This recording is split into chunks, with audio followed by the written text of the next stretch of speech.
بسم الله الرحمن الرحيم الحمد لله رب العالمين الصلاة والسلام على أشرف الأنبياء والمرسلين وعلى آله وأصحابه ومن تبعهم بإحسان إلى يوم الدين أما بعد. கண்ணியத்துக்குரிய இஸ்லாமிய சகோதரர்களே, சகோதரிகளே, தாய்மார்களே, நம் அனைவர் மீதும் அல்லாஹ்வின் சாந்தியும் சமாதானம் என்றென்றும் உண்டாகட்டும். அஸ்ஸலாமு அலைக்கும் வரஹ்மத்துல்லாஹி வபரகாத்துஹு. அல்லாஹ்வுடைய பேருதவியால் தொடர்ச்சியாக ரமதானுடைய பகல் பொழுதுகளில் நபித்தோழர்களை கற்றுக்கொள்வோம், அவர்கள் மீது பற்றுக்கொள்வோம் என்ற துணைப்பொருளின் கீழால் சஹாபாக்களுடைய வாழ்க்கை வரலாறுகளை விலாவாரியாக நாங்கள் நோக்கி வருகின்றோம். அந்த அடிப்படையில் அபூபக்கர் ரலியல்லாஹு அன்ஹு அவருடைய வரலாற்றை நிறைவு செய்து உமர் ரலியல்லாஹு தஆலா அவர்கள் பற்றி நாங்கள் கடந்த 2 அமர்வுகளில் பேசியிருந்தோம். இன்றும் உமர் ரலியல்லாஹு தஆலா அவர்களுடைய வாழ்க்கை வரலாறை தான் நாங்கள் பேசியிருந்தோம். அன்புக்குரியவர்களே, இறுதியாக நாங்கள் பார்த்த ஒரு விடயம் உங்களுக்கு ஞாபகம் இருக்கும். அல் முவாஃபகாத்து உமர் ரலியல்லாஹு அன்ஹு. முவாஃபகாத்து உமர் ரலியல்லாஹு அன்ஹு என்பது ஒரு தனியான ஒரு துறை. எந்தெந்த விடயங்களில் எல்லாம் உமர் ரலியல்லாஹு தஆலா அவர்கள் கருத்து சொல்ல அந்த கருத்துக்களை அல்லாஹ் தஆலா குர்ஆனிலே வஹியாக இறக்கினான் என்பதுதான் அந்த சம்பவங்களில் நாங்கள் பார்த்த மிக முக்கியமான விடயங்களாக இருந்தன. உமர் ரலியல்லாஹு தஆலா அவர்கள் கருத்து சொல்ல அந்த கருத்தை அல்லாஹ் தஆலா குர்ஆனிலே ஏற்று வஹி அறிவித்த சம்பவங்கள் 5 சம்பவங்களை கடந்த அமர்விலே நாங்கள் பார்த்திருந்தோம். அது அல்லாத இன்னும் பல சம்பவங்களும் ஹதீஸ்களிலே பதிவாயிருக்கிறது. அவற்றையும் நாங்கள் சுருக்கமாக நோக்குவது பொருத்தமாக இருக்கும். மற்றொரு சம்பவம் தான் மது விலக்கு சம்பந்தமான சட்டம். இதுவும் உமர் ரலியல்லாஹு தஆலா அவர்களின் முயற்சியினால் இஸ்லாமிய உலகுக்கு வந்த ஒரு சட்டமாகவே காணப்படுகின்றன. உங்களுக்கு தெரியும், இஸ்லாமிய ஆரம்ப காலத்திலே மதுபானம் தடை செய்யப்பட்டிருக்கவில்லை. ஹராம் என்ற சட்டம் மதுபானத்துக்கு இறங்கி இருக்கவில்லை. அப்போதெல்லாம் முதலாவதாக அல்லாஹ் தஆலா சொன்ன ஒரு விடயம்தான், மதுபானத்தை நீங்கள் தயாரிக்கின்றீர்கள், அதிலே நன்மையும் இருக்கிறது, தீமையும் இருக்கிறது, நன்மையை விட தீமை அதிகமாக இருக்கிறது என்று ஒரு விழிப்புணர்வை மாத்திரம்தான் குர்ஆன் செய்தது. அந்த நேரத்திலே உமர் ரலியல்லாஹு தஆலா, நான் ஏற்கனவே சொன்னேன், ஜாஹிலிய காலத்தில் ஒரு மது பிரியராக இருந்த ஒருவர், மது கிண்ணங்களை கையில் ஏந்தியவாறு மது மல்யுத்தங்களில் ஈடுபட்ட ஒருவர். அப்படிப்பட்ட ஒருவர் ரசூல் ஸல்லல்லாஹு அலைஹி வஸல்லம் அவர்களுக்கு முன்னால் வந்து துஆ செய்வார், இறைவா, மதுவுடைய விஷயத்தில் எங்களுக்கு தெளிவான தீர்க்கமான கட்டளையை தருவாயாக என்று அந்த நேரத்திலும் துஆ செய்வார். அதற்கு பிறகு 2ஆம் கட்டமாக ஒரு வசனம் இறங்கியது. அந்த வசனத்திலே அல்லாஹ் தஆலா வலா தக்ரபுஸ் ஸலாத்த வஅன்தும் சுகாரா ஹத்தா தஅலமு மா தகூலூன். நீங்கள் என்ன சொல்லுகிறீர்கள் என்பதை, என்ன ஓதுகிறீர்கள் என்பதை புரியாத நிலையில் நீங்கள் எக்காரணம் கொண்டும் தொழுகைக்கு நெருங்க வேண்டாம் என்று அல்லாஹ் தஆலா மிக தீர்க்கமான ஒரு சட்டத்தை இறக்குகின்றார். நீங்கள் தொழுகைக்கு நெருங்க வேண்டாம். ஏன் தொழுகைக்கு நெருங்கக்கூடாது? நீங்கள் மதுபானம் அருந்தி இருக்கிறீர்கள். மதுபானம் அருந்துவதால் என்ன பிரச்சனை? நீங்கள் என்ன ஓதுகிறீர்கள் என்பதை நீங்கள் புரிந்து கொள்ள மாட்டீர்கள் என்று அல்லாஹ் தஆலா இந்த வசனத்தை இறக்கும். அப்போதும் உமர் ரலியல்லாஹு தஆலா அவர்கள் இந்த துஆவை தான் கேட்கிறார்கள், யா அல்லாஹ், மதுபானம் தொடர்பாக அதனை ஹராமாக்கி மிக தெளிவாக்கி ஒரு சட்டத்தை அருள வேண்டுமே என்று ஸல்லல்லாஹு அலைஹி வஸல்லம் கேட்பார்கள், துஆவும் செய்வார்கள். இந்த வசனத்திலே எங்களுக்கு ஒரு படிப்பினை இருக்கிறது. அல்லாஹ் தஆலா இந்த தொழுகைக்கு நெருங்க வேண்டாம், மது அருந்திய நிலையிலே, போதையுடைய நிலையிலே தொழுகைக்கு நெருங்க வேண்டாம் என்று அல்லாஹ் தஆலா சொல்வது, அப்படி சொல்லி இருந்தால் நேரடியாக நாம் ஒரு முடிவுக்கு வந்திருக்கலாம், மது அருந்தியதால் தான் தொழுகைக்கு வர வேண்டாம் என்று அல்லாஹ் சொல்லி இருக்கிறார்கள். அப்படி அல்ல. இந்த வசனத்தின் மறைமுகமான பொருள் என்ன உணர்த்துகிறது? நாம் என்ன ஓதுகிறோம் என்பது அப்படியே வருகிறது. ஹத்தா தஅலமூன மா தகூலூன், நீங்கள் என்ன ஓதுகிறீர்கள் என்பதை நீங்கள் அறியாத நிலையில் தொழுகின்ற போதையுடைய தொழுகைக்கு நீங்கள் நெருங்க வேண்டாம். அன்றி போதைக்கு அப்பாலும் ஒரு விடயத்தை அல்லாஹ் தஆலா சொல்கிறான். அதுதான் அர்த்தம் புரியாமல் என்ன ஓதுகிறோம் என்று தெரியாமல் தொழுகின்ற அந்த தொழுகை போதையுடைய தொழுகை. ஒரு விதத்தில் நம்மில் பலர் தொழுகின்ற தொழுகையும் அப்படித்தான். என்ன ஓதுகிறோம் என்ற அர்த்தம் தெரியாமல், எந்த திக்கரை மொழிகிறோம் என்ற சிந்தனை இல்லாமல் நாங்கள் தொழுகிறோம் என்றால் அதுவும் அல்லாஹ் தஆலா தடுத்த ஒரு தொழுகை தான், போதையுடைய நிலைதான். அது நாங்கள் அறியாமை என்ற போதையினால் இருக்கிறோம், அவர்கள் மதுபானம் என்ற போதையினால் இருந்தார்கள். இந்த சந்தர்ப்பத்திலே தான் அல்லாஹ் தஆலா ஒரு கட்டமாக வசனங்களை இறக்கி கொண்டு வந்து இறுதியாக உமர் ரலியல்லாஹு தஆலா அவருடைய பிரார்த்தனையை அல்லாஹ் தஆலா ஏற்றுக்கொள்கின்றார். அந்த நேரத்திலே அல்லாஹ் தஆலா வசனத்தை மிக தெளிவாக இறக்குகின்றான். இன்னமல் ஹம்ரு வல் மைசிரு வல் அக்ஸாபு வல் அஸ்லாமு ருஜுஷும் மின் அமலி ஃபஜ்தனிபு லஅல்லகும் துஃப்லிஹூன். நிச்சயமாக மதுபாவனை, சூதாட்டம், அதே போன்று இந்த மோசமான இந்த பாவங்களில் எல்லாம், நீங்கள் சிலை வணக்கம் போன்ற பாவங்களில் இருந்தெல்லாம் அது நஜீஸானது, அசுத்தமானது. அத்தகைய பாவங்களை விட்டு நீங்கள் விலகிக் கொள்ள வேண்டும், அதனை நீங்கள் தவிர்த்து கொள்ள வேண்டும். ஃபஜ்தனிபு, அது உங்களுக்கு ஹராமானது, ஹலாலானது அல்ல என்ற இந்த வசனத்தை அல்லாஹ் தெளிவாக லஅல்லகும் துஃப்லிஹூன், இந்த பாவங்களை எல்லாம் நீங்கள் விட்டுவிட்டால் வெற்றி அடைவீர்கள் என்று அல்லாஹ் தஆலா சொன்ன அந்த வசனம் உமர் ரலியல்லாஹு தஆலா அவர்கள் மிகவும் சந்தோஷப்பட்டார்கள். இந்த செய்தி இறங்கியதாக வசனம் இறங்கிய உடனே உமர் ரலியல்லாஹு தஆலா அவர்கள் அல்லாஹு அக்பர் என்று தக்பீர் முழங்கி அல்லாஹ்வை துதி செய்தார்கள். ஒரு அறிவிப்பாளரை அவசரமாக தயார் செய்து மதீனத்து வீதி எங்கும் இந்த வசனத்தை ஓதி நீங்கள் அறிவிக்க வேண்டும், இன்றிலிருந்து இஸ்லாத்திலே மது ஹராமாக்கப்பட்டுவிட்டது என்ற சட்டத்தை நீங்கள் அறிவிக்க வேண்டும் என்று மிகவுமே ஒரு உன்னிப்பாக இந்த எப்படியும் முஸ்லிம் சமூகத்திலிருந்து இந்த மது பாவனை இல்லாமலாக்க வேண்டும் என்று கடுமையாக உழைத்த ஒருவர் உமர் ரலியல்லாஹு தஆலா. இதற்கு உமர் ரலியல்லாஹு தஆலா அவர்கள் ஆரம்பத்திலே மதுபானம் அருந்திக் கொண்டிருந்த ஒருவர் என்பது மிக முக்கியமான ஒரு விடயம் என்பதை நாங்கள் பார்க்கிறோம். முஸ்னத் அஹ்மதிலே, சுனன் அபூ தாவூதிலே இந்த ஹதீஸ் பதிவாயிருக்கிறது. உமர் ரலியல்லாஹு தஆலா அவர்களின் வாயிலாக இந்த சட்டம் இஸ்லாத்துக்குள்ளிருந்து வந்தது என்கின்ற விடயத்தை நாங்கள் பார்க்கிறோம். அடுத்த சட்டம், நிறைய சட்ட வசனங்கள் உமர் ரலியல்லாஹு தஆலா அவர்களுடைய வாயிலாகத்தான் இஸ்லாத்துக்குள் கிடைத்திருக்கின்றது. அடுத்த சட்ட வசனம் தான் இந்த இஸ்திஅதானோடு சம்பந்தப்பட்ட சட்டம். இஸ்திஅதான் என்று சொன்னால் அரபு மொழியிலே அனுமதி கேட்டல். எந்த ஒரு விடயம் செய்வதாக இருந்தாலும், இன்னொருவருக்கு சொந்தமான பொருளை எடுப்பதாக இருந்தாலும், அவருடைய அறைக்குள் நுழைவதாக இருந்தாலும், அவருடைய வீட்டுக்கு செல்வதாக இருந்தாலும், அவரை சந்திப்பதாக இருந்தாலும், இஸ்லாத்திலே இந்த இஸ்திஅதான் முக்கியமானது. அனுமதி கேட்டு அனுமதி கிடைத்தால் தான் அதனை செய்ய வேண்டும் என்று இஸ்லாம் எங்களுக்கு வழிகாட்டி இருக்கிறது. ஆனால் இஸ்லாத்திலே இந்த சட்டம் பிற்காலத்திலே தான் வந்தது. ஆரம்பத்தில் இப்படி ஒரு சட்டம் இருக்கவில்லை. ஒரு நாள் மதிய நேரம் லுகருடைய தொழுகைக்கு பின்னால் உமர் ரலியல்லாஹு தஆலா அவர்கள் ஓய்வெடுத்துக் கொண்டிருக்கின்றார்கள். அப்போது அவருடைய பணியாளர்களில் ஒருவராக இருந்த ஒரு சிறுவர் முன்னறிவிப்புகள் ஏதும் இல்லாமல் திடீரென உமர் ரலியல்லாஹு தஆலா அவர்களுடைய அறைக்குள் நுழைந்து விடுகிறார். இந்த சந்தர்ப்பத்திலே உமர் ரலியல்லாஹு தஆலா அவர்கள் சங்கடம் அடைந்து விட்டார். ஒரு மனிதனுடைய பிரைவசி என்பது மிக முக்கியமானது. மனிதனுடைய தனிப்பட்ட மானம், கௌரவம் மிக முக்கியமானது.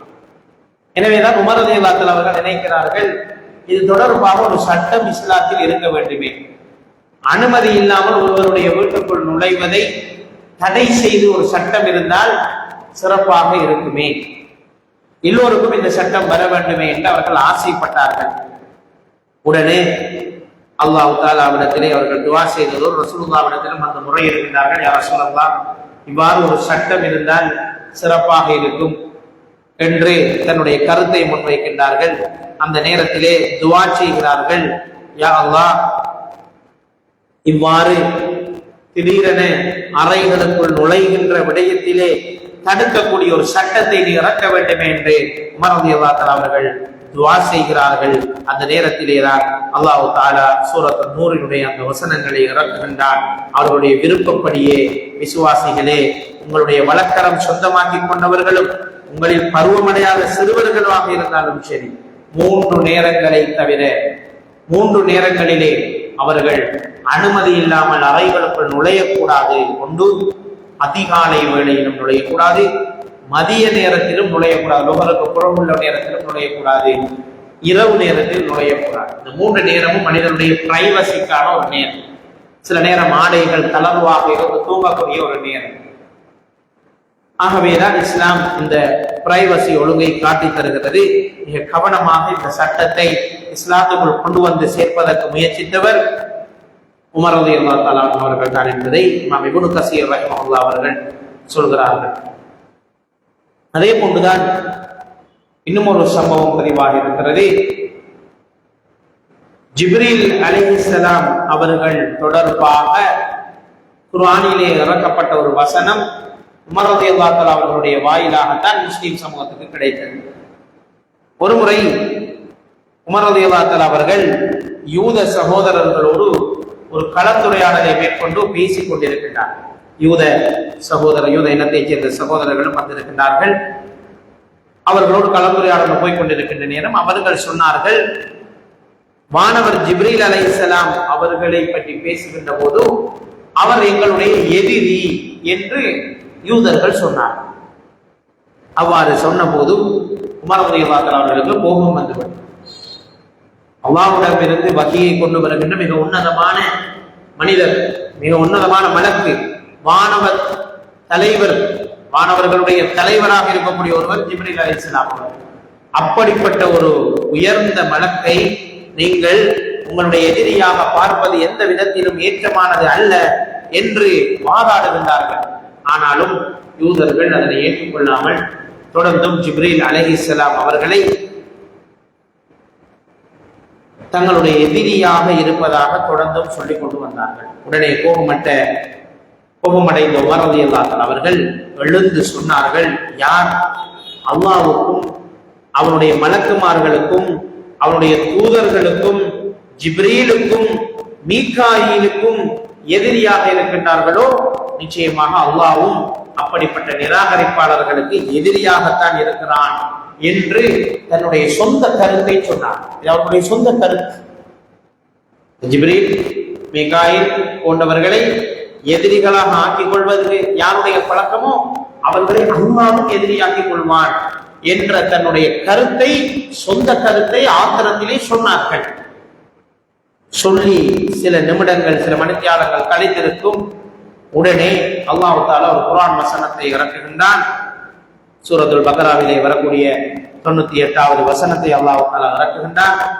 உமர் ரலியல்லாஹு தஆலா அவர்கள் எந்த வார்த்தைகளை சொன்னார்களோ அதே வார்த்தைகளை எந்த மாற்றமும் இல்லாமல் அல்லாஹ் தஆலா குர்ஆனிலே வசனமாக இறக்கி, யாரு ஜிப்ரீலையும் மீகாயிலையும் எதிரியாக்கி கொண்டார்களோ அவர்களை அல்லாஹ்வும் எதிரியாக்கி கொண்டான் என்ற இந்த வசனத்தை அல்லாஹ் தஆலா ரசூல் ஸல்லல்லாஹு அலைஹி வஸல்லம் அவர்களுக்கு இறக்கி வைக்கின்றான். முஸ்னத் அஹ்மதிலே, தஃப்சீர் தபரியிலே இந்த சம்பவம் பதிவாயிருக்கிறதை நாங்கள் பார்க்கிறோம். எனவே இதுவும் ஒரு அற்புதமான ஒரு சம்பவம் தான். எப்படி உமர் ரலியல்லாஹு தஆலா அவர்களுடைய சொந்த வார்த்தைகள் அல்லாஹ்வினால் அங்கீகரிக்கப்பட்டு அவருடைய அந்த தீட்சண்ய பார்வைக்கு கிடைத்த வெற்றியாக அல்லாஹ் குர்ஆனிலே அந்த வசனங்களை இறக்கினான் என்கின்ற விடயங்களை நாங்கள் பார்க்கின்ற போது உண்மையில் அது மிக பெரும் ஒரு அவர்களுடைய அந்த ஆளுமைக்கான சாட்சியாக இருக்கிறது என்பதை நாங்கள் பார்க்கிறோம். மற்றும் ஒரு சம்பவமும் உமர் ரலியல்லாஹு தஆலா அவர்களுடைய வாயிலாகத்தான் வந்தது என்பதை நாங்கள் பார்க்கின்றோம். அபூதாவுதிலே தஃப்சீர் இப்னு கஸீரிலே இந்த விஷயங்கள் பதிவாயிருக்கிறது. இது உமர் ரலியல்லாஹு தஆலா அவர்கள் ரமலானுடைய காலம் தொடர்பாக ஒரு சட்டத்தை ஏற்படுத்தி தந்தார்கள். அது என்ன சட்டம் என்று கேட்டால், ஆரம்பத்திலே ரசூல் ஸல்லல்லாஹு அலைஹி வஸல்லம் அவர்கள் சொன்னார்கள், நோன்பு காலம் வந்துவிட்டால் நீங்கள் பகலில் நோன்பு நோட்பது போல இரவிலும் சில விடயங்களை தவிர்ந்திருக்க வேண்டும். குறிப்பாக நீங்கள் மனைவிமாரோடு சேர்வது பகலிலே ஹராமாக்கப்பட்டது போல இரவிலும் தடை செய்யப்பட்டதுதான் என்ற கருத்தை தான் ஆரம்பத்திலே வலியுறுத்தி வந்தார். இந்த நேரத்திலே உமர் ரலியல்லாஹு தஆலா அவர்கள் ஒரு நாள் இந்த தடையை மீறி செயற்பட்டுவிட்டு மிகவும் கவலை அடைந்தார். உடனே ரசூல் ஸல்லல்லாஹு அலைஹி வஸல்லம் வந்து, நான் இவ்வாறு ஒரு தவறை செய்துவிட்டேன், இதற்கு மன்னிப்பு கிடைக்குமா என்றும் கேட்கின்றார்கள். அதற்கு அல்லாஹ்விடத்திலே மிகவும் வருந்தி தௌபா கேட்டுவிட்டு அல்லாஹ்விடத்திலே துஆவும் செய்கிறார். இது மனித உணர்வுக்கு சற்று கஷ்டமாக இருக்கிறது யா அல்லாஹ், எனவே இந்த சட்டத்திலே ஒரு இலகுபடுத்துகையை நீ செய்ய வேண்டும் என்று துஆ செய்கின்றார்கள். அல்லாஹ் தஆலா அவர்களுடைய அந்த வார்த்தையையும் ஏற்றுக்கொள்கின்றார்.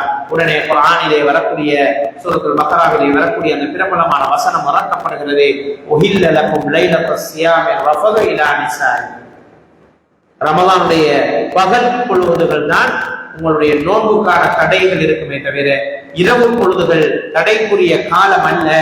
இரவு பொழுதுகளில் நீங்கள் சுதந்திரமாக மனித உணர்வுகளுக்கு மதிப்பளித்துக் கொள்ளலாம் என்கின்ற விடயத்தை அல்லாஹ் தஆலா அழகாக அந்த குர்ஆன் வசனங்களிலே இறக்கியதை நாங்கள் பார்க்கிறோம். 187வது வசனம் சூரத்துல் பக்ரா.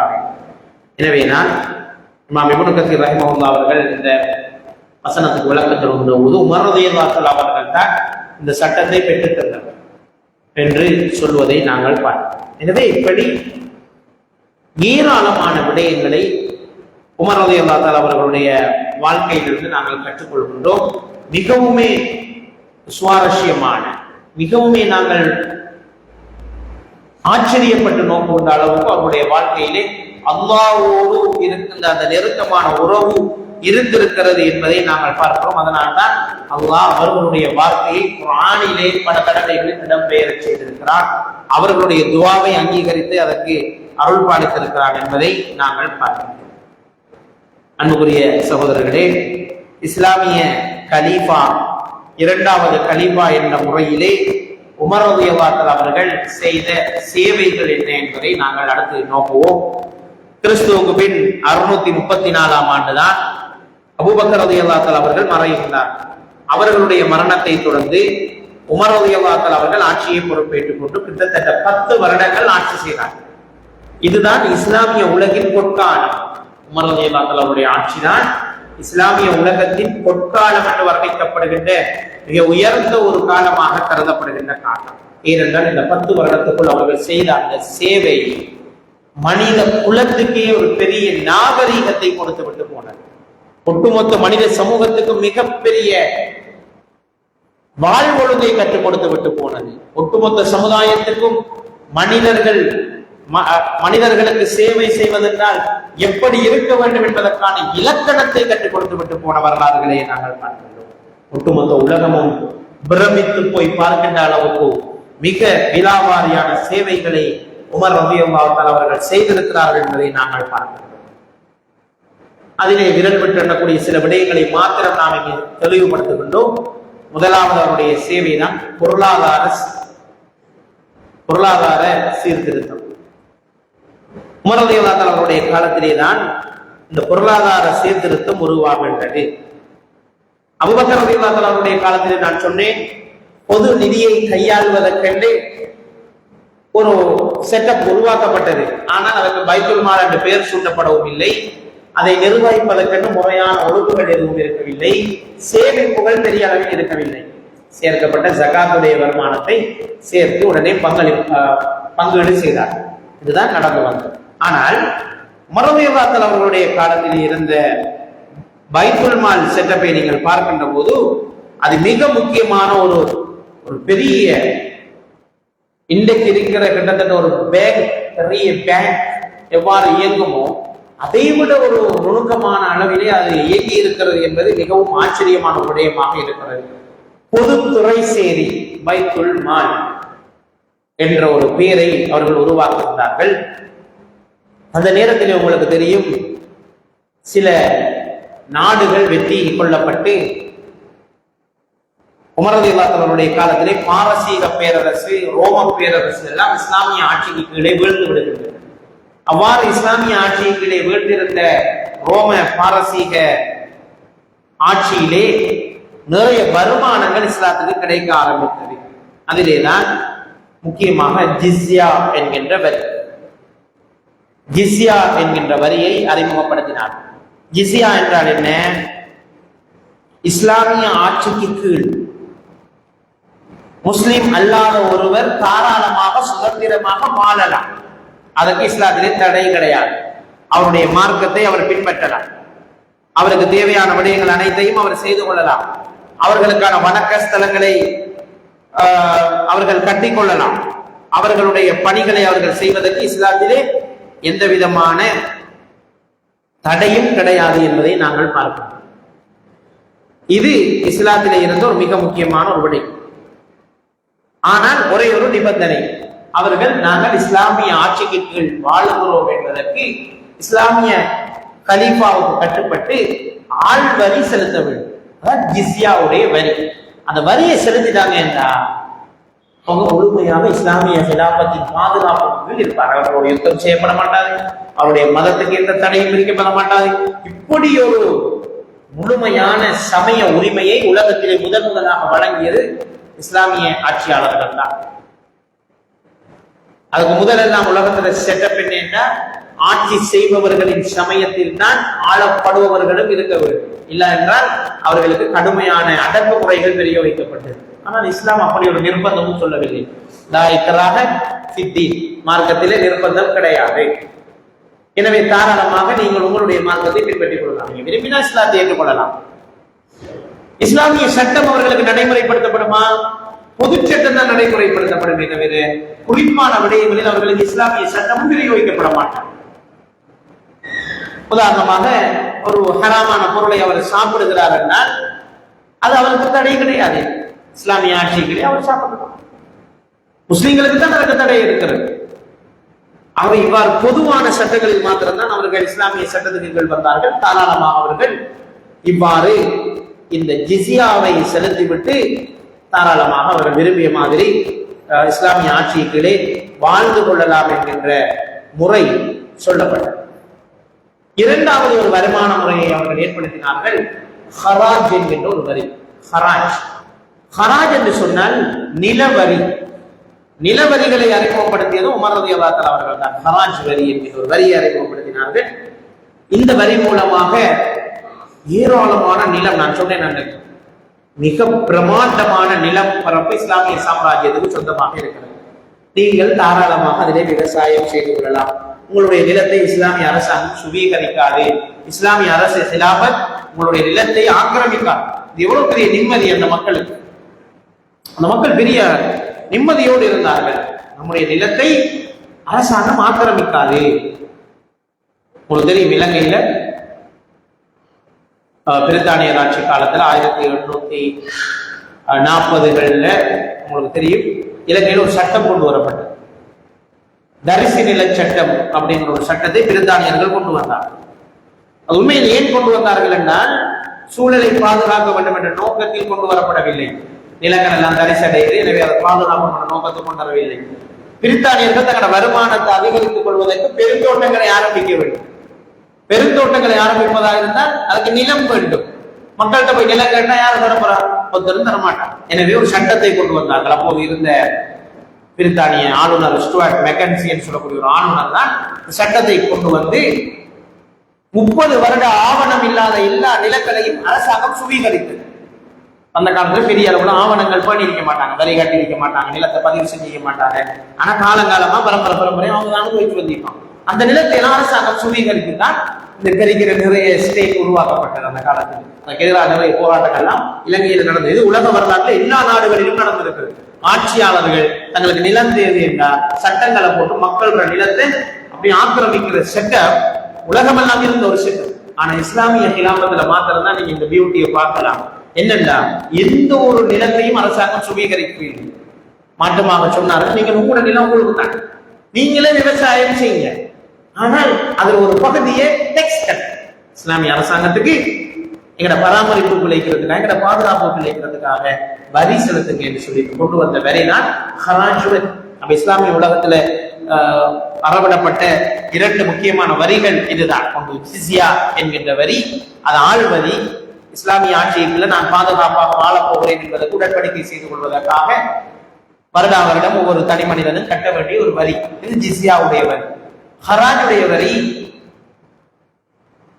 நிலத்துக்கான வரி. நிலத்தை பயன்படுத்துபவர்கள் அரசனுக்கு செலுத்த வேண்டிய வரி, அரசாங்கத்துக்கு செலுத்த வேண்டிய வரி தான் இஸ்லாமிய சாம்ராஜ்யத்தில் ஹராஜுடைய வரி. இது தவிர உஷூர் என்கின்ற ஒரு வரியும் இருந்திருக்கிறது. இந்த வரிகள் உற்பத்தி வரி, அந்த மாதிரியான வரிகள் எல்லாம் இருந்திருக்கிறது.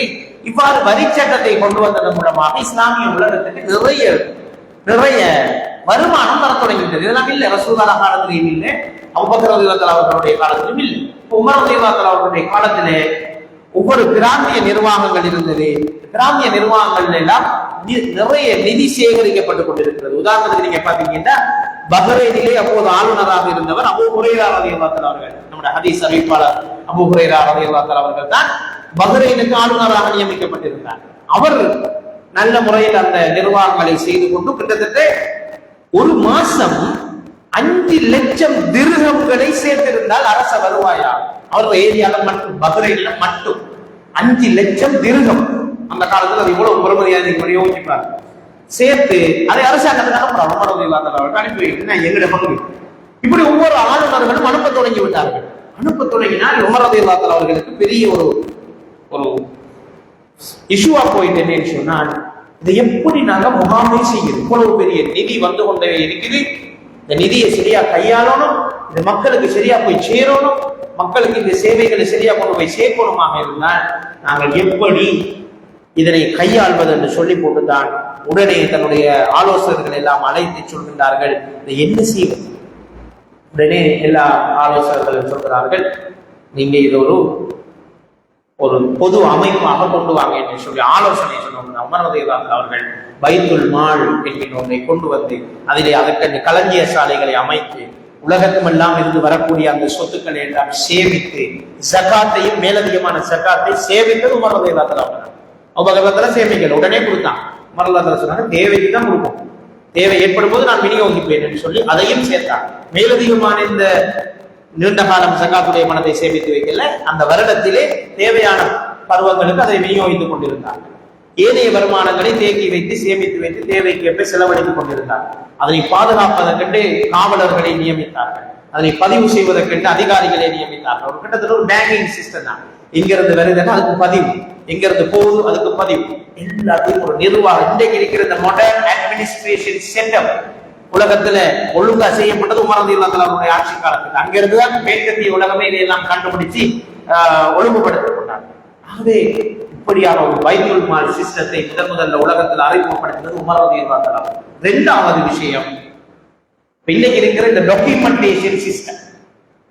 முதலாவது ஃபைனான்சியல் சிஸ்டம், அதை ஒழுங்குபடுத்தினது உமர் ரலியல்லாஹு அன்ஹு. இரண்டாவது பெரிய பிரச்சனை இருந்தது என்னன்னா, இந்த எவ்வளவு ஏரியாவில் எவ்வளவு ஆவணம் இருக்கு, எத்தனை ஆளுநர், அவங்களுக்கு எத்தனை பிரதேசம், அங்க இருக்கக்கூடிய நிலப்பதிவு, இந்த வருமான வரிகள், அவங்களுக்கு அறவிடப்படுகின்ற இந்த வரிகள் சம்பந்தமானது, முஸ்லிமாக்கள் முஸ்லிம் அல்லாதாக்கள் சனத்தொகை கணக்கெடுப்பு, இப்படி எத்தனையோ அரசு ஆவணங்கள் குவிய தொடங்கிவிட்டது. ரசூலுல்லாஹ் இந்த பிரச்சனை எல்லாம் குறிப்பிட்ட ஒரு ஏரியா மதீனா தான் தலைநகரம், சில குறிப்பிட்ட விடயங்களை மாத்திரம் பதிவு செய்து வைத்துக் கொண்டு அவர்கள் ஆட்சியை கொண்டு வைத்தார். அபூபக்கர் ரலியல்லாஹு அவர்களும் இந்த அளவுக்கு பெரிய ஒரு சாம்ராஜ்யத்தை ஆட்சி செய்யவில்லை, இந்த அளவு பிரச்சனை வரைக்கும் இல்லை. அவருடைய காலத்தில் சாம்ராஜ்யம் விரிவுபட்டு விட்டால் ஒட்டுமொத்த ஒரு சின்ன நாடு இலங்கை ஆட்சி செய்யறதுக்கு எவ்வளவு பிரச்சனை, எத்தனை பேர் 225 பேர் பாராளுமன்றத்தில் இருந்து சட்டம் இயற்றி அதை நடைமுறைப்படுத்துறதுக்கு மாகாண சபை உறுப்பினர்கள் ஆயிரக்கணக்கான நகர சபை உறுப்பினர்கள் என்று எவ்வளவு பேர் நிர்வாகத்தில் இருந்து கொண்டு, எத்தனை அதிகாரிகள், எவ்வளவு அரசு ஊழியர்கள் இருந்து கொண்டு செய்கிற ஒரு வேலையை ஒரு கலிஃபாவால தனியே செய்ய முடியுமா? ஆனால் உமர் ரலியல்லாஹு அவர்களை நிர்வகித்தார்கள் என்பது உலகத்துல 1/3 பகுதி என்று நான் சொன்னேன். அப்போது இருந்த உலக நிலப்பரப்புல 1/3 பகுதி இஸ்லாமிய சாம்ராஜ்யத்துக்கு சொந்தமானது. அப்படிப்பட்ட ஒரு பெரிய நிர்வாகத்தை செய்வதென்றால் எப்படி இதனை நடைமுறைப்படுத்துவதை யோசித்துக் கொண்டிருந்த நேரம் அதிலும் ஒரு ஆலோசனை சொல்லப்படுகிறது. ஹாலித் இப்னு வலீத் ரலியல்லாஹு அவர்கள் இந்த ஆலோசனையை சொல்கிறார்கள். ஹாலித் இப்னு வலீத் ரலியல்லாஹு அவர்கள் சொல்கிறார்கள், சிரியாவிலே அவர்கள் ஆட்சி செய்து கொண்டிருக்கிற ஆளுநராக இருக்கிற ஒவ்வொரு ஏரியா கணக்கு வைத்திருந்தாங்க.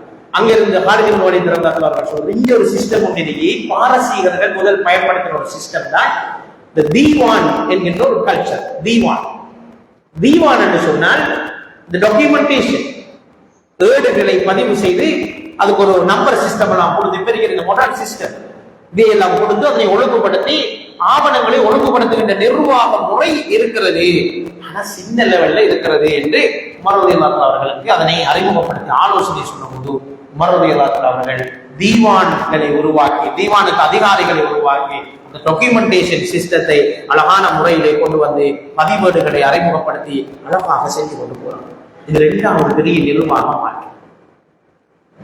மூன்றாவது ஒரு பிரச்சனை வருகிறது. ஒவ்வொரு பிரச்சனையாக வந்து கொண்டிருக்கிறதை நீங்க பார்க்கலாம். இப்பொழுது அபூ மூசா அல் அஷ்அரி ரலியல்லாஹு தஆலா அவர்கள் தான் இந்த பிரச்சனையை குறிப்பிடுகின்றார். அவர்கள் ஒரு பிரதேசத்துக்கு ஆளுநராக இருக்கிறார்கள். அவர் ஒரு பிரச்சனையை சொல்கிறார். என்னன்னா, கலீஃபா அவர்களே, நீங்க கடிதம் எழுதுறீங்க, நிறைய கடிதம். உமர் ரலியல்லாஹு அன்ஹு இதான் பேர், நேரடியா போய் ஆளுநர்கள் வீட்டை போய் தங்குவார். ஆளுநர்கள் வீட்டை போய் தங்குவார். தங்கினால் தங்கி இருக்கிற நேரத்தில் பார்த்து ஒரு கலிஃபாவுக்கு ஒரு ஆளுநருக்கு சொன்னார், உங்களோட கதவு இல்லாமா உங்க வீட்டுக்கு கதவு இருக்கப்படாது சொன்னார். கதவு இருந்தா மக்கள் நீங்க மூடி வைப்பீங்க, மக்களை சந்திக்க மாட்டீங்க. உங்களோட வீடு திறந்து இருக்கணும், எந்த நேரமும் மக்கள் உங்களை வந்து சந்திக்கணும். ஒரு ஆளுநருடைய வீடு மூடி இருக்கக்கூடாது என்று சட்டம் போட்ட ஒரு உலக வரலாறு. எப்படிப்பட்ட ஒரு சட்டங்கள்! மூடி இருக்கக்கூடாது. ஆபீஸ் டைம் எல்லாம் இல்லை, உங்களுக்கு எனி டைம் ஆபீஸ் டைம் தான். மக்கள் எந்த நேரத்தில் பிரச்சனை வராங்களோ அந்த பிரச்சனையை கேட்டு உடனடியாக தீர்வு கொடுக்கிறது கூட பொறுப்பு. அதற்காக வேண்டி நீங்கள் எந்த சந்தர்ப்பத்திலும் என்ன செய்யக்கூடாது, உங்களுடைய கதவுகளை மூடி வைக்கக்கூடாது. பெரிய கேட் ஒன்று போட்டிருந்தார் அந்த ஆளுநர். அதுக்குதான் சொன்னார். இன்னொரு நாள் ஒரு ஆளுநர் பிரதேசத்தை சந்திப்பதற்காக நேரடியாக விசிட் பண்ணிடுவார். உமர் ரலியல்லாஹு அன்ஹு போயிட்டார். போய் அவரோட இருக்கிறார். இருந்த நேரத்தில் மக்கள் எல்லாம் அவரை பத்தி கம்ப்ளைண்ட் பண்றாங்க. அவர் அப்படி இப்படி சொல்லி கம்ப்ளைண்ட் பண்றான். என்னுடைய ஆட்சியில் என்னுடைய ஆளுநர் ஒருவர் இப்படி பிரச்சனைக்குரிய ஆளான்னு சொல்லி அவர் பார்க்கலாம். 3 கம்ப்ளைண்ட் பண்ணினாங்க அந்த ஆளுநரை பற்றி. முதலாவது சொன்னார்கள், அவர் எங்களோடு பகல் நேரத்திலே லேட் ஆகித்தான் மாறார், கொஞ்சம் சுணங்கித்தான் மாறார் என்ற பிரச்சனைகளை பார்க்கறதுக்கு என்று சொன்னார். இரண்டாவது சொன்னார்கள், மாதத்தில் ஒரு நாள் அவரை சந்திக்க முடியல, அவர் லீவ் எடுத்திருந்தார். மாதத்தில் ஒரு நாள் ஆகும், மாதத்தில் ஒரு நாள் அவர் விடுமுறை எடுத்துக் கொள்கிறார், எனவே அவரை எங்களால் சந்திக்க முடியவில்லை என்று சொன்னார்கள். இரவு நேரத்திலே இவரை சந்திக்க முடிவதில்லை என்று சொன்னார். இந்த 3 கம்ப்ளைண்டும் முன்வைக்கப்பட்டது. உடனே அவர் கூப்பிட்டு அந்த ஆளுநரை கேட்டார், என்ன 3 கம்ப்ளைண்ட் முன்வைக்கப்பட்டிருக்கு, உண்மைத்தன்மை என்ன என்று கேட்டார். அவர் சொன்ன, உண்மைதான், 3 உண்மையான குற்றச்சாட்டுகள் தான். ஆனா அவருக்கு நியாயம் இருக்கிறது சார். ஒன்று, நான் கலீஃபா, நான் ஆளுநராக இருந்ததுக்கு எனக்கு பணியாளர்கள் யாரும் இல்லை. எந்த பணியெல்லாம் நான் தான் செய்யும். இந்த ஆடைகளை கழுவணும், இந்த ஆடுகளை மேய்க்கணும், பால் கறக்கணும், வீட்டு பணிகளை செஞ்சுட்டு தான் நான் வரும். எனவே இதை முடிச்சுட்டு வர்றது கொஞ்ச நேரம் எனக்கு எடுக்கும். அதனாலதான் அவர் மிச்சம் தாமதிக்கல, கொஞ்ச நேரம் தாமதித்து நான் வருகிறேன். இதுதான் அதற்கான காரணமாக சொன்னார். இரண்டாவது சொன்னார், மாதத்தில் ஒரு நாள் என்னோட நிறைய ஆடைகள் இல்லை, நான் ஆடைகளை நார்மலா தான் துவச்சு போடுவேன். மாசத்துல ஒரு நாள் தான் இந்த பெரிய மாற்று ஆடைகள் என்ன இல்லை, அந்த எளிமையை தான் அவர் சொல்றார். நான் 1-2 ஆடைகளை தான் மாறி மாறி போடுவேன், அதுவும் ஒழுங்கா துவச்சு போடுறேன், ஒரு நாள் அதைத்தான் போடுவோம். அப்போ மாதத்தில் ஒரு நாள் நான் என்ன செய்வேன்டா, சாதாரண உள்ளாடைகளை அணிந்து கொண்டு என்னுடைய ஆடைகளை எல்லாம் மடிவு அழகா கழுவி துவச்சு காய போடுவேன். எனவே வெளியே வர முடியாது. எனவே நான் ஒரு நாள் லீவ் எடுத்துக் கொண்டேன் என்று சொன்னார். மூன்றாவது சொன்னார், நான் இரவு பொழுதை அல்லாஹ்வுக்காக ஒதுக்கிறேன், பகல் பொழுதை ஆட்சிக்காக ஒதுக்கிறேன். எனவே தஹஜ்ஜத் கியாமுடைய வணக்கங்களை செய்கின்ற நேரத்தில் மக்களை நான் சந்திக்க விரும்புவதில்லை. 3 தான் நான் செஞ்சது, தவறவா சொல்லுங்க, நான் திருப்பிக் கொள்வேன் என்று அவர்கள் சொல்றாங்க. அதுக்கு பிறகு மக்கள் அழுதார்கள். அவருடைய இந்த கதையை கேட்டு யாரெல்லாம் கம்ப்ளைண்ட் பண்ணாங்களோ அவங்க இப்படிப்பட்ட நேரடி கள விஜயங்கள் ஆக்களை போய் பார்க்கிறது, அப்படியான ஒரு விசேஷமான நிர்வாக முறை தான் உமர் ரலியல்லாஹு அன்ஹுடைய நிர்வாக முறை. போது அபூ மூஸா அல்-அஷ்அரி அவருடைய கதைக்கு வருவோம். அவர்கள் சொல்கிறார்கள், நீங்கள் அடிக்கடி கடிதம் எழுதுறீங்க, எங்களை பத்தி எங்களை விஷயங்களை விசாரிச்சு கடிதம் எழுதுறீங்க. எங்களுக்கு இந்த பிரச்சனை என்னன்னா, கடிதத்தை தந்த உடனே மாசம் போடுறீங்க, முஹர்ரம், சஃபர், ரபியுல் அவ்வல் மாசத்தை போட்டு அனுப்புறீங்க. நாங்களும் ஃபைல் பண்ணி வைக்கிறோம். எந்த ஆண்டு கண்டுபிடிக்கலாமே, நீண்ட காலத்துக்கு பிறகு எடுத்து பார்த்தால் இது எந்த வருஷம் முஹர்ரத்தில் அடின கடிதம், இது எந்த வருஷம் ரபியுல் அவ்வல் அடின கடிதம் என்று எங்களுக்கு தெரியாம இருக்குது. எனவே எப்படி நாங்க இதை ஓடர் பண்ணோம்? இப்பதான் உமர் ரலியல்லாஹு அன்ஹு கிளிக் ஆகுது. அடே, நமக்கு ஒரு கலண்டர் வேணும், நமக்கு ஒரு நாட்காட்டி சிஸ்டம் வேணும். கடிதம் எழுதுறோம், டேட்டு போடாம எழுதுறோம். டேட் போடுற மாசம் மட்டும்தான் போடுற, மாசமும் நாளும் தான் போடுற, வருஷம் போடுறது, வருஷம் இல்ல போடுறது. அப்ப கொண்டு பாரசீக கலண்டரை பின்பற்றணும், இல்லாட்டி ரோம கலண்டரை பின்பற்றணும். நமக்கு ஒரு கலண்டர் வேணுமே. இவ்வளவு அழகான தனித்துவமா ஒவ்வொரு விஷயத்தையும் செஞ்சுட்டு போகும்போது அவங்களோட கலண்டரையா நாம பின்பற்ற அப்படின்னு. இங்க பாருங்க, இதுல ரெண்டு படிப்பினை. ஒன்று, தீவான் சிஸ்டம் எங்க இருந்து வந்த? பாரசீகத்தில் தான் வந்த. தீவான் சிஸ்டம் பாரசீகத்தில் தான். கலண்டர் சிஸ்டம் பாரசீக ரோமர்கள் தான்.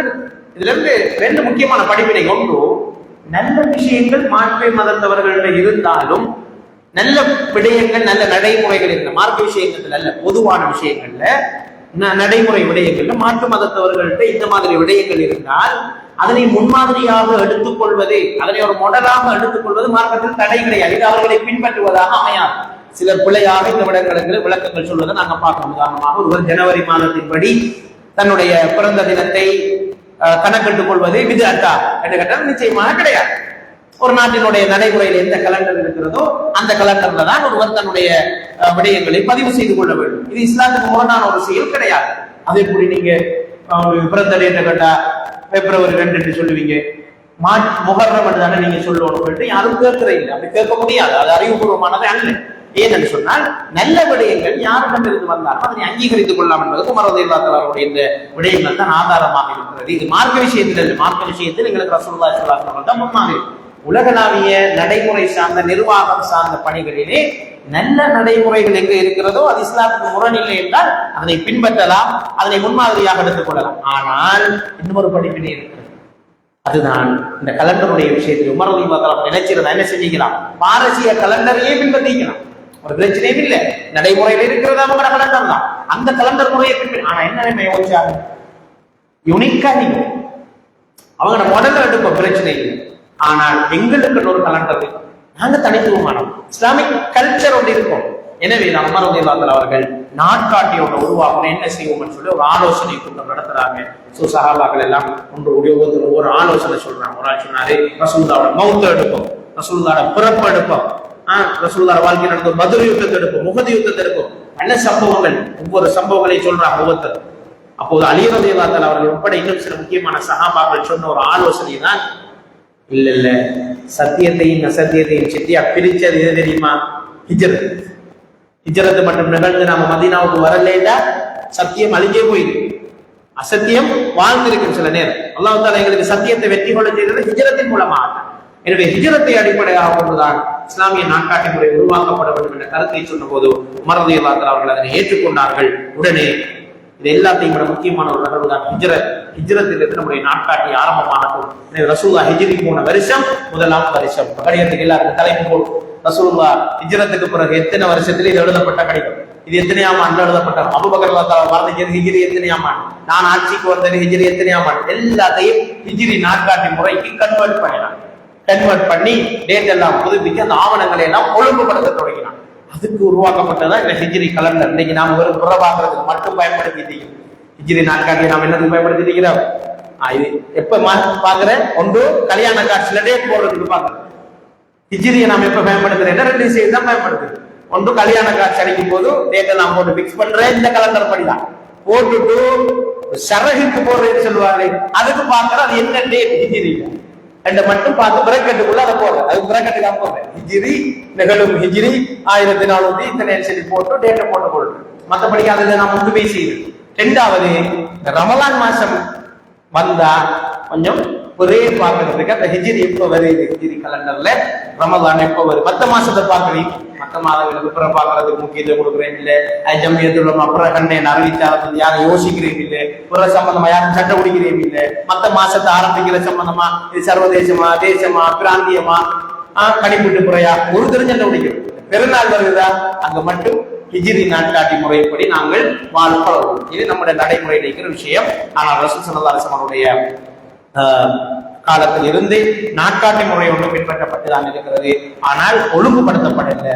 உமர் ரலியல்லாஹு அன்ஹு அவர்கள் தான் அதனை ஹிஜ்ரி நாட்காட்டி என்ற ஒரு சிஸ்டத்தை உருவாக்கி இதனை செய்தார். ஒவ்வொன்றுக்கு பின்னாடி பெரிய முயற்சிகளை சும்மா உருவாக்கலை, இதுக்கென்று தனியான அதிகாரிகள் எல்லாம் உருவாக்கி இவ்வாறு செய்திருக்கிறார்கள் என்பதையெல்லாம் நாங்கள் பார்க்கின்றோம். எனவேதான் இவ்வாறான விடயங்களிலும் உமர் ரலியல்லாஹு அன்ஹு மிக நுட்பமாக செய்த ஒருவர் என்பதை நாங்கள் பார்க்கிறோம்.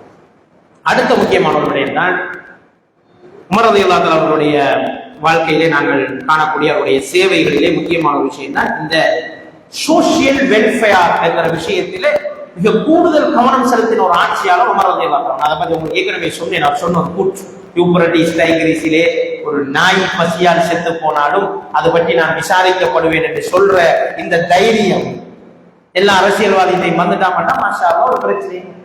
என்னுடைய எல்லைக்குட்பட்ட ஒரு பிரதேசத்திலே ஒரு வீட்டில் பசியால் ஒரு மனிதர் வாடுகிறார் என்றால் அதுக்கு நான் தான் பொறுப்பட்டு எந்த அரசியல்வாதியால் சொல்ல முடியுமாக இருந்தால் அதுதான் உண்மையான நேர்மையான இஸ்லாம் சொல்கின்ற அரசியல். அதை யாருக்காக செய்ய முடியுமா? உமர் ரலியல்லாஹு அன்ஹு செய்தார். யூப்ரட்டிஸ் நதிக்கரையில ஒரு நாய் பசியால செத்து போனாலும் அதுக்கு நான் தான் பொறுப்பட்டு ஏற்றுக்கொள்கின்ற இந்த பொறுப்புணர்ச்சி, இந்த அக்கௌண்டபிலிட்டி, இந்த வகை கூறும் தன்மை, இதுதான் உமர் ரலியல்லாஹு அன்ஹு அவருடைய ஆட்சியினுடைய சிறப்பம்சம் என்பதை நாங்கள் பார்க்கின்றோம். அவர்கள் தான் உலகத்திலே முதலாக வெல்ஃபேரை ஆரம்பித்தவர்கள். அரசாங்கத்தினால் வெல்ஃபேர், இன்னைக்கு நிறைய வெல்ஃபேர் அரசாங்கத்தினால ஆசுவாசமையை கொடுக்கணவோ அப்படின்னு சொல்லி ஏழை எளியவர்களுக்காக நிறைய வீடமைப்பு திட்டங்கள் அதெல்லாம் இன்னைக்கு உலகத்தில் இருக்குது சர்வசாதாரணம். ஆனா அன்னைக்கு உலகத்தில் எங்கேயுமே அரசாங்கங்கள் இதை செய்யணும். இந்த ஒழுங்குபடுத்தப்பட்ட வெல்ஃபேர் ஸ்டேட்டை உருவாக்கினது உமர் ரலியல்லாஹு அன்ஹு அவர்கள் தான். முதியவர்களுக்கான கொடுப்பனவு, ஊனமுற்றோருக்கான கொடுப்பனவு, அனாதைகளுக்கான கொடுப்பனவு, விதவைகளுக்கான கொடுப்பனவு என்று மாதாந்தம் உதவி தொகைகளை கொடுத்தார்கள். இதிலே ஸ்பெஷல் என்ன என்றால் முஸ்லிமாக்களுக்கு மட்டும் இல்லை, இஸ்லாமிய சாம்ராஜ்யத்துக்குள் வாழ்கின்ற திம்மிகளுக்கும் இந்த உரிமை இருந்தது. முஸ்லிம் அல்லாதவர் கிறிஸ்தவராக, யூதராக, மஜூசியாக யாரா இருந்தாலும் இருந்துட்டு போட்டும், அவர் உமர் ரலியல்லாஹு அன்ஹு அவருடைய கிலாபத்துக்கு பையத்து செஞ்சுக்கிறாரா, கிலாபத்துக்குள்ள வாழ்றதை கட்டுப்பட்டுகிறாரா, ஜிஸியா செலுத்துறாரா, அவருக்கும் இந்த கொடுப்பனவு இருக்கிறது. அவர்களும் தாராளமாக இந்த கொடுப்பனவை அனுபவித்துக் கொள்ளலாம் என்று அறிவித்தார். இதுதான் உமர் ரலியல்லாஹு அன்ஹு அவருடைய ஆட்சியில் இருந்த ஒரு மிக முக்கியமான ஒரு சிறப்பம்சம் என்பதை நாங்கள் பார்க்கிறோம். உமர் ரலியல்லாஹு அன்ஹு அவர்கள் ஒரு சட்டத்தை கொண்டு வந்தார்கள். இந்த தாய்ப்பால் குடிக்கின்ற பிள்ளைகள் தாய்ப்பாலை குறிப்பிட்ட வருடங்களுக்கு பிறகு நிறுத்தினதுக்கு பிறகு அந்த பால் காசு கொடுத்து வாங்கித்தானே ஒட்டகப்பாலை கொடுக்கணும், பிள்ளைகளுக்கு அல்லது ஆட்டுப்பாலை கொடுக்கணும், அதுக்கு ஒரு செலவொன்று போகும். எனவே மாதம் குறிப்பிட்ட வயது வரைக்கும் அந்த பிள்ளைகளை வளர்க்கிற தாய்மாருக்கு பாலுக்கான ஒரு விஷயத்தை கொடுப்பனவனை கொடுக்க வேண்டும் ஒரு சட்டத்தை ஏற்றுகின்றார்கள். ஒரு சுவாரஸ்யமான சம்பவம் பாருங்க. சட்டத்தை ஏற்றுகின்றார்கள். யாருக்கு இந்த கொடுப்பனவு? தாய்ப்பால் மறக்கடிக்கப்பட்ட குழந்தைகள். தாய்ப்பால் கொடுக்கிறார்கள், இந்த கொடுப்பனவு இல்லை. தாய்ப்பால் மறக்கடிக்கப்பட்டார்களுக்கு தான் இந்த கொடுப்பனவு கொடுக்கப்பட வேண்டும் என்று உமர் ரலியல்லாஹு அன்ஹு அவருடைய இஜ்திஹாத், அந்த இஜ்திஹாத்தின் படி முடிவை சொல்லி அறிவித்து சட்டமும் போட்டாச்சு, கொடுப்பனவும் கொடுக்கப்படுகின்றது. இப்போது ஒரு நாள் உமர் ரலியல்லாஹு அன்ஹு அவர்கள் நகர்வலம் வந்து கொண்டிருக்கின்ற போது ஒரு குழந்தை கடுமையாக அழுது கொண்டிருக்கிறது. கடுமையாக அழுகிற சத்தம் இருக்கிறாங்க. தான் எவ்வளவு சொல்லியும் அந்த குழந்தை அழுது கொண்டே இருக்கிறது. போய் கேட்கிறாங்க, என்னோட குழந்தை அழுது பசியாக தான் பால் கொடுக்க இல்லையா? இந்த தாய்ப்பாலை மறக்கடிச்சு கொண்டிருக்கிறேன், அதனாலதான் அந்த பிள்ளை அழுது கொண்டிருக்கிறது. கேட்கிறாங்க, சின்ன பிள்ளை தானே தாய்ப்பாலை இல்ல, தாய்ப்பாலை மறக்கடிச்சா உமர் ரலியல்லாஹு அன்ஹு அவர்கள் இது கிடைக்கும், கொடுப்பனவு கிடைக்கும்.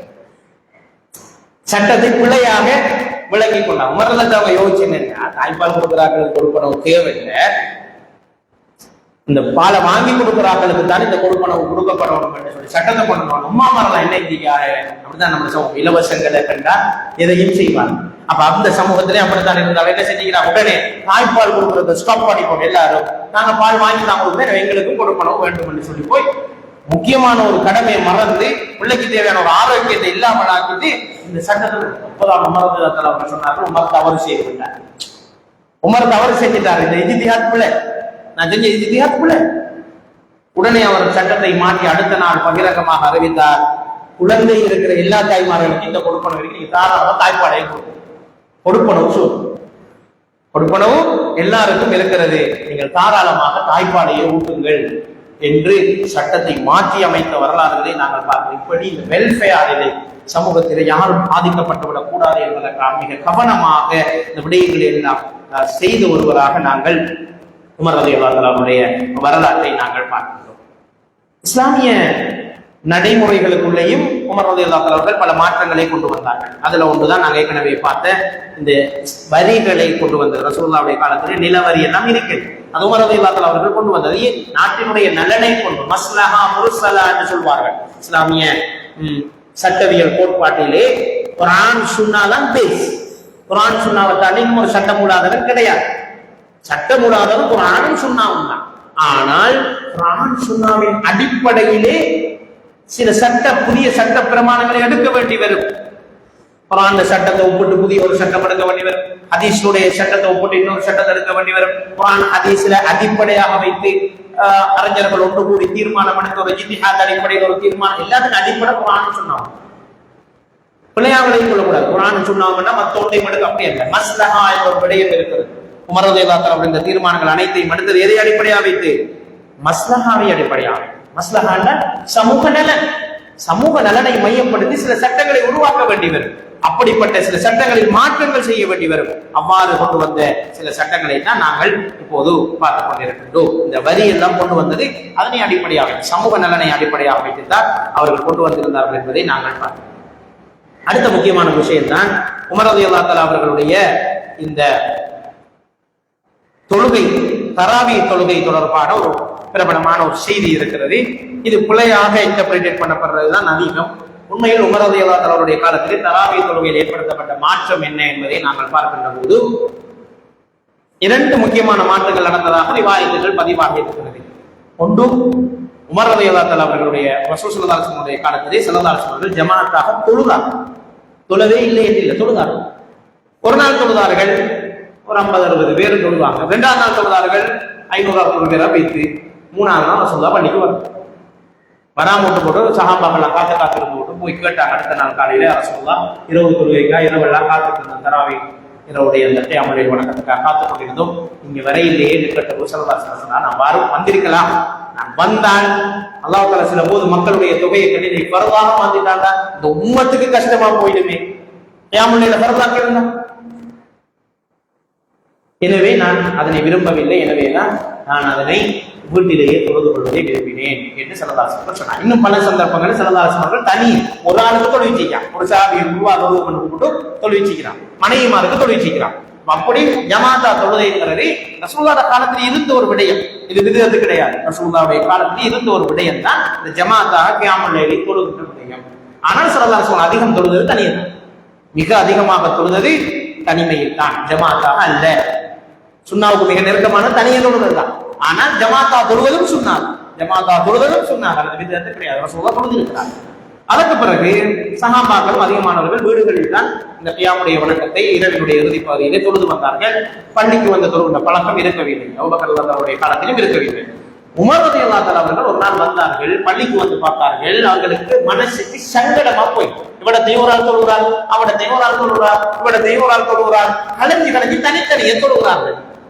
இப்பதான் உமர் ரலியல்லாஹு தஆலா அவர்கள் பார்க்கிறாங்க, நல்லா இல்லையே இப்படி தொழுகிறது, ஒரே உம்மத்தாக நாங்கள் இருந்து கொண்டு அவரோட தொழுது கொண்டிருப்பது நல்லாக இல்லை என்று சொல்லிவிட்டு உபய் இப்னு கஅப் ரலியல்லாஹு தஆலா அவர்களை பார்த்து சொன்னார், நீங்க தான் கிராத்திலே ஆக நல்ல கிராத் ஓதுறாள், உங்களோட கிராத்தை கேட்டா எல்லாருக்குமே அழுக வரும், நீங்க தொழுவீங்கன்னு சொல்லி உமர் ரலியல்லாஹு தஆலா தொழுதாங்க. அப்படின்னா சஹாபாக்களுக்கு எல்லாம் ஜமாத்தா சேர்ந்து தொழ ஆரம்பிச்சாங்க. அன்னைக்கு தொடங்கினதுதான் இஸ்லாமிய உலகத்துக்குள்ள இந்த ஜமாத்தாக கியாமுல் லைலை நிறைவேற்றுகின்ற வழக்கம் உமர் ரலியல்லாஹு தஆலா அவர்களால் ஆரம்பித்து வைக்கப்பட்டது அல்ல. ரசூலுல்லாஹ்வுடைய காலத்தில் இருந்த ஒன்றை மீள ஆரம்பித்தவர் தான் உமர் ரலியல்லாஹு தஆலா. எனவே உமர் ரலியல்லாஹு தஆலா அவர்கள் இதனை ஒரு பித்அத்தாக செய்தார் என்று சொல்வது அமாண்டம். அவர்கள் அப்படி செய்யவில்லை. அவர்கள் முழுமையாக ஸல்லல்லாஹு சுன்னாவை பின்பற்றித்தான் இந்த நடைமுறை புதிதாக கொண்டு வந்தார்கள் என்பதை நாங்கள் பார்க்கின்றோம்.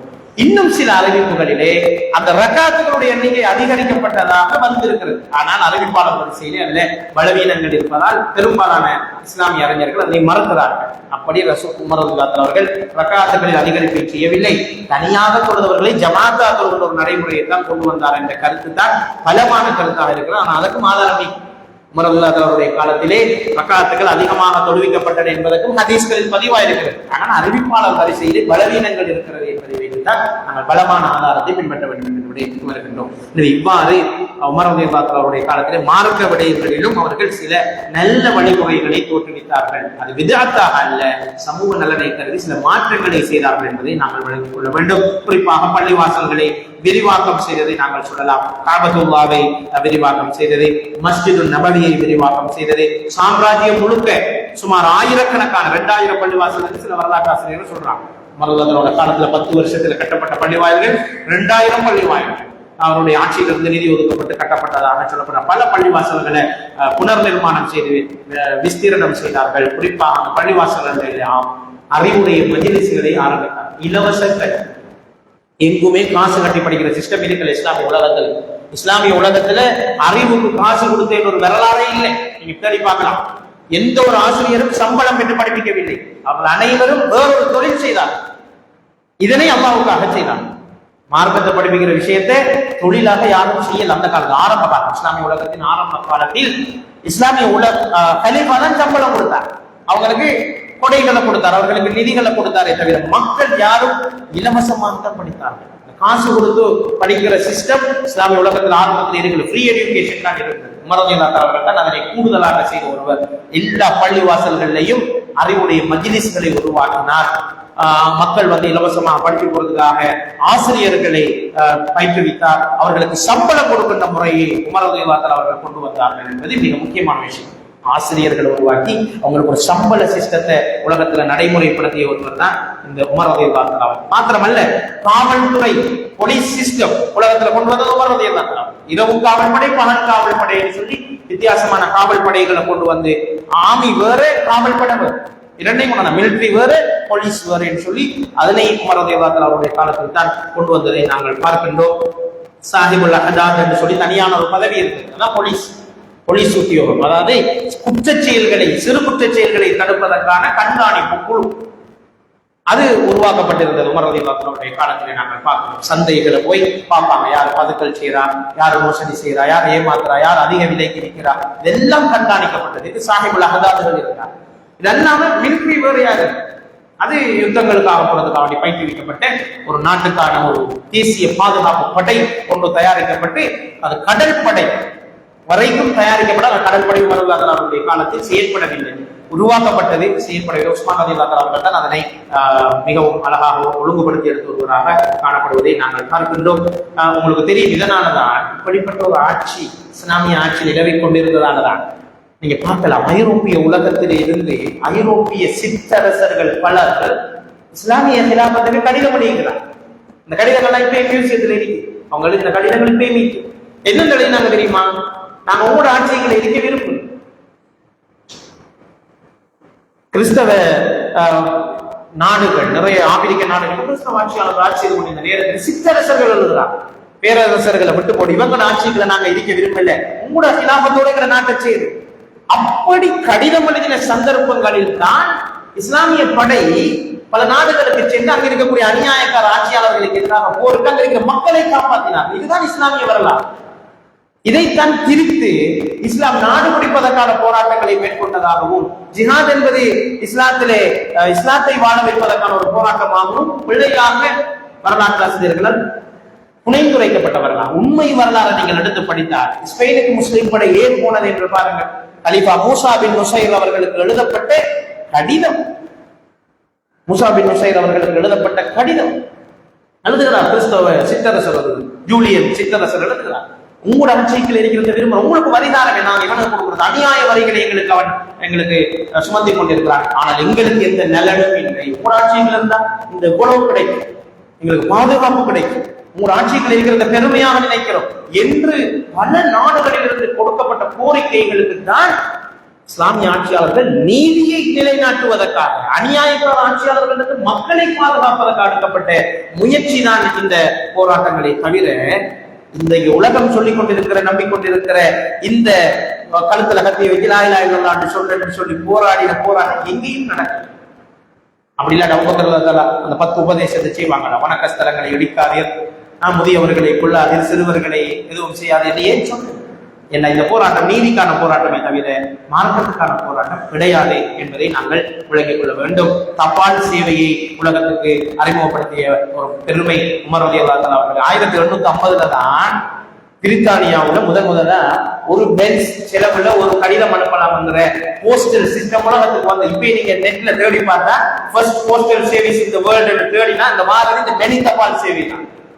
ஆனா பிரித்தானியாவில் 1850 உருவாக்கப்பட்ட இந்த தபால் சேவையை, 1800 உருவாக்கப்பட்ட தபால் சேவையை 1300 வருஷத்துக்கு முதல், 1400 வருஷத்துக்கு முதல் உமர் ரலியல்லாஹு அன்ஹு அவர்கள் செய்தார்கள். தன்னுடைய அத்தனை ஆளுநர்களுக்கு கடிதம் மூலமாகத்தான் தொடர்பு வைத்திருந்தார்கள். அந்த கடிதத்தை கொண்டு வருவதற்கு ஸ்பீட் போஸ்ட், விரைவு தபால் சேவைகளை செய்வதற்கு குதிரை வீரர்களை பயிற்றுவித்து வைத்திருந்தாங்க.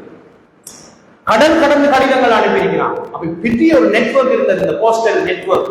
இல்லாட்டி எப்படி நியூஸ் மாற, அந்த சாம்ராஜ்யத்தில் நடந்து இந்த சாம்ராஜ்யத்தில் நடக்கிறது எல்லாம் எப்படி மாற, கலிப்பான கட்டளைகள் எப்படி போனேன் யோசிச்சு பாருங்க. அப்ப அப்படிப்பட்ட ஒரு தபால் சேவையை உலகத்துல பெரிய லெவல்ல, பெரிய மார்ஜினல் லெவல்ல செஞ்ச ஒரு ஆள் தான் உமர் ரலியல்லாஹு தஆலா அவர்கள். நிறைய உட்கட்டமைப்பு சாலைகள் அமைத்தார்கள், பாலங்கள் அமைத்தார்கள், சத்திரங்களை அமைத்துக் கொடுத்தார்கள், வழிபோக்கர்கள் தங்குறதுக்காக வேண்டி கால்வாய்களை வெட்டினார்கள். அவர் வெட்டின ஒரு மிக முக்கியமான கால்வாய் அமீருல் முஃமினீன் கால்வாய் என்றுதான் இன்றும் அது அழைக்கப்படுகிறது. அந்த கால்வாய் எகிப்தில இருந்து அரேபியாவுக்கு உணவுப் பொருட்கள் எல்லாம் வாரத்துக்கு பெரிய உதவியாக அமைந்தது. இப்படி ஏராளமான சேவைகள் இருக்கிறது. அள்ளி நாங்கள் நிறைய பேசலாம். உமர் ரலியல்லாஹு தஆலா அவருடைய நிர்வாகத்தில் இருக்கிற சிறப்பம்சங்கள், இன்றைக்கு மாடர்ன் அட்மினிஸ்ட்ரேஷன் வேர்ல்டுல இருக்கிற அத்தனை விடயங்களும் உமர் ரலியல்லாஹு தஆலா அவருடைய காலத்தில் இருந்தது. அதுதான் நான் சொல்ல வருகிற சுருக்கம். இன்றைக்கு நாங்க பேசுகின்ற அத்தனை அட்மினிஸ்ட்ரேஷன் செட்டப்பும் உமர் ரலியல்லாஹு தஆலா அவருடைய காலத்தில், அவருடைய காலத்துக்கு ஏற்றால் போல் இருந்தது. ஆர்மி வேணுமா, போலீஸ் வேணுமா, போஸ்டல் சர்வீஸ் வேணுமா, எல்லாமே இருந்தது. இந்த பப்ளிக் ஹெல்த் பத்தி சட்டங்கள் இயற்றப்பட்டது உமர் ரலியல்லாஹு அவருடைய காலத்தில். பப்ளிக் ஹெல்த், பொது சுகாதாரத்தை பத்தின சட்டங்கள் இயற்றப்பட்டது. அதை பத்தி தான் இன்ஷா அல்லாஹ் நாங்க தொடர்ந்து டிஸ்கஸ் பண்ணுவோம். அதிகமான விடயங்கள் உமர் ரலியல்லாஹு அவருடைய காலத்தில் தான் இந்த உலகத்துக்கு நாகரீகத்தை கொடுத்தவர்கள் உமர் ரலியல்லாஹு அவர்கள். மாடர்ன் சிவிலைசேஷனை, இஸ்லாமிக் சிவிலைசேஷனை உலகத்திலே கட்டி எழுப்பியவர்கள், அறிமுகப்படுத்திய ரசூல் ஸல்லல்லாஹு அலைஹி வஸல்லம் அதனை கட்டி எழுப்பியவர்கள் உமர் ரலியல்லாஹு அவர்கள் தான். எனவே அப்படிப்பட்ட ஒரு பெரும் ஆட்சியாளர் மகானை பற்றி தான் நாங்கள் படித்துக் கொண்டிருக்கிறோம். இன்ஷா அல்லாஹ் உமர் ரலியல்லாஹு அவருடைய வரலாறு இன்ஷா அல்லாஹ் நாளையும் தொடரும். அவருடைய யுத்த செயற்பாடுகள், அவருடைய நீதி சேவை தனியாக பேசுவோம். ஏராளமான சம்பவங்கள் இருக்கிறது, அவர்கள் நீதி சொன்ன சம்பவங்கள். அதே மாதிரி அவருடைய சிறப்புகளை மையப்படுத்தி சஹீஹான ஹதீஸ்களிலே வந்திருக்கக்கூடிய ரிவாயத்துகளை இன்ஷா அல்லாஹ் ஆராய வேண்டும். எனவே தொடர்ந்து உமர் ரலியல்லாஹு அவருடைய வரலாற்றோடு நாங்கள் சந்திப்போம். அல்லாஹ் தஆலா எந்த விடயங்களை நாங்கள் கற்றுக்கொண்டோம் அந்த விடயங்களை நம்முடைய வாழ்க்கையில் நடைமுறைப்படுத்தக்கூடிய பாக்கியத்தை அல்லாஹ் தஆலா எனக்கும் உங்களுக்கு நசீபாக்குவானாக. வாஹ் அல்லாஹ் அல்ஹம்துலில்லாஹி ரப்பில் ஆலமீன். அஸ்ஸலாமு அலைக்கும் வரஹ்மத்துல்லாஹ்.